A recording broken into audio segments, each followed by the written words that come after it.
Welcome to your in-depth horoscope forecast for week commencing the 10th of August for the Sun or the Ascendant. If you're yet to subscribe to my channel, I'd be honoured if you did so now. Please click or tap the bell notification symbol. You can also chat with me directly on Twitter at Horoscope Ace. It'd be great to have you along.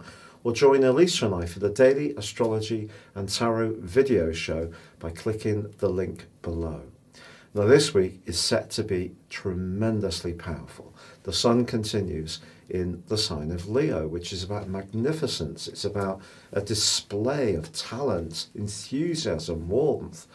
And that's pushing us to do some good stuff. We also have Mercury there, but it's clashing on Monday and Tuesday with Uranus, the planet of freedom. And that can make us a bit more impulsive, particularly with our resources. Now, we also have a quarter moon on Tuesday, which emphasizes the same axis, the second, fifth house. So over the next week, we may encounter someone who sees it only right and proper that we bail them out of some kind of financial mire that they're in. Well, it's important to be kind to people, of course, but it's also important that people take responsibility for their own issues. So finding a balance around resources and affection is important on the back of Mercury square with Uranus and that quarter moon, which provides a backdrop for the rest of this week. But of course, Mars is in its home zone and it is clashing this week with mighty but tiny Pluto. Now, when these two come into conflict, or if they're in someone's natal chart, it creates a kind of control power battle. Mars is very impulsive in Aries, and Pluto in Capricorn is about maintaining the status quo in terms of more traditional power. So if, for example, we encounter someone at work where perhaps they're more established in the environment that we're having to operate within. So maybe you've joined a company or a business and there's a way of doing things and you're seeing a more dynamic way of being, and that could create some kind of power dynamic and some powerful repercussions. It can see people unprepared to back down from their position. Now later in the week, towards the weekend, Mars is clashing with Saturn. That creates a more restrictive energy, a more frustrating one, and for sure we have to be conscious that Mars is about living in the moment in the sign of Aries, and these big beasts in the sign of Capricorn, which includes Jupiter, the posse as I've been calling them in Capricorn, they all represent different things, but Mars is not an influence which is so much about collaboration, not in the sign of Aries. It's about getting on with it quickly. So we may have to temper our desire to get our own way or to interact with someone where there's some kind of accommodation that's mutually made, but on both sides there may be a reluctance to back down. So it can be quite, to be honest, Mars squaring Pluto can be a very rugged influence. So traditionally in astrology textbooks they say don't visit the downtown part of your area, anywhere that tends to have a greater amount of crime, steer clear of. So it is important to be aware of our impulses and also how our direction of travel towards our ambitions needs to be mastered. We need to kind of work to a degree with what's expected of us, but at the same time trying to find our individuality.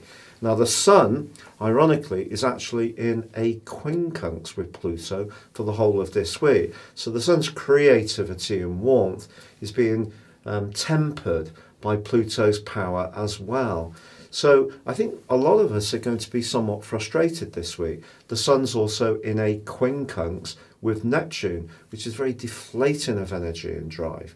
So the best way to deal with all of this stuff is to set reasonable objectives and understand that some people could take some very polarized positions and appear to refuse to budge. We may also be on the end of someone else's ruthless behavior, and it's important to know when we can push back. So just watch out for someone bending the rules in order to suit their desire and ambitions at your cost. So just a bit of a pointer. Now, Uranus actually goes into a retrograde on Saturday, and one which is going to last into early next year. So our whole relationship with having our voice heard about the things we're unhappy about also can be tempered, but it's asking us, the retrograde, to think inside about our relationship to independence, freedom, and being a bit more spontaneous as well. Now, there are some interesting links at the end of this week. The Sun and Mercury come together in a conjunction, which is known as combust. And in the sign of Mercury, that could see some people having some eureka moments around creativity. Maybe there's going to be a passionate embrace with someone, but the chances are it will be a meeting of minds that creates the embrace in the first place because of Mercury.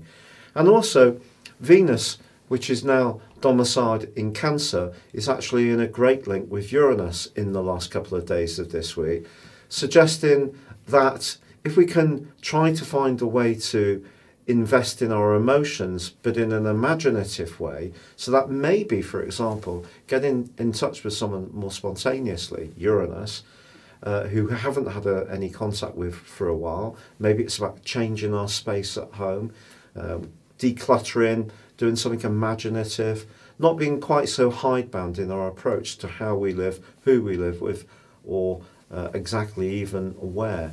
But Mars, Pluto and Saturn in those big clashes is really heavy stuff, and it's going to be going on, quite frankly, through to the middle of October. So we've all got to get used to the fact that there are going to be some challenges to our desire to be individual free spirits. Chances are that this is going to come very much into focus around COVID, the economy, because that collection of influences in Capricorn is obviously about traditional business, and the way things have always been done is obviously changing. There are certain sectors that are almost being annihilated by COVID.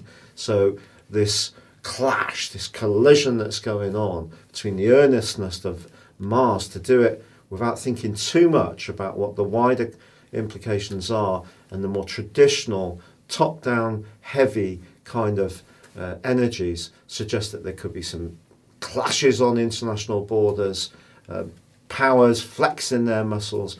Will it be the Russians? Will it be the Chinese? Will it be a Western power?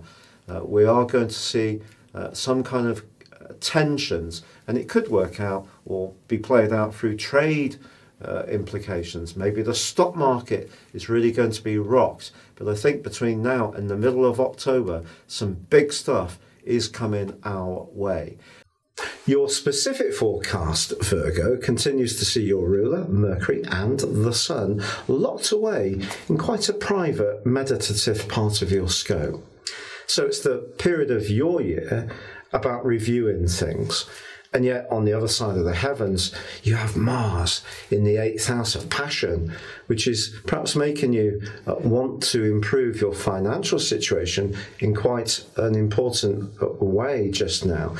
So a good time to research things if you're planning a new business idea, or you're thinking about how you can make the most of existing skills and talents, but perhaps repackaged in a different way. But the cluster of energy in Capricorn, the posse as I call them, are very creative, but they're clashing with Mars. Do you know, in a romantic situation, you could find yourself strongly attracted to someone, but not necessarily like them. Or even in an existing relationship, there could be some politics. Perhaps you and your partner want slightly different things. You may be feeling more sensitive at the moment. Neptune in your sector of relating is also in an obtuse angle with the Sun. So what you feel you're picking up in terms of discourse with others, interactions, just factor into your thinking that there could be a bit of an altered reality. Fact can be stranger than fiction, so it's not a week to jump to conclusions, particularly as the week draws to a close when the Sun aligns very closely with your ruler. But having said that, Venus and Uranus make a fantastic link as the week draws to a close, and despite the fact that you may have felt a little detached or distant or quiet, I think someone can be in touch and absolutely delight you as they are. Thank you so much for having joined me. If you'd like to ascend above your zodiac sign, embrace serious astrology, please check out my affordable range of astrology reports below. You can get a 12-month forecast and a character analysis for 30% off, or you can choose to have a one-to-one personal consultation with me. Please see my testimonials below. But for now, take care, stay safe, and good luck.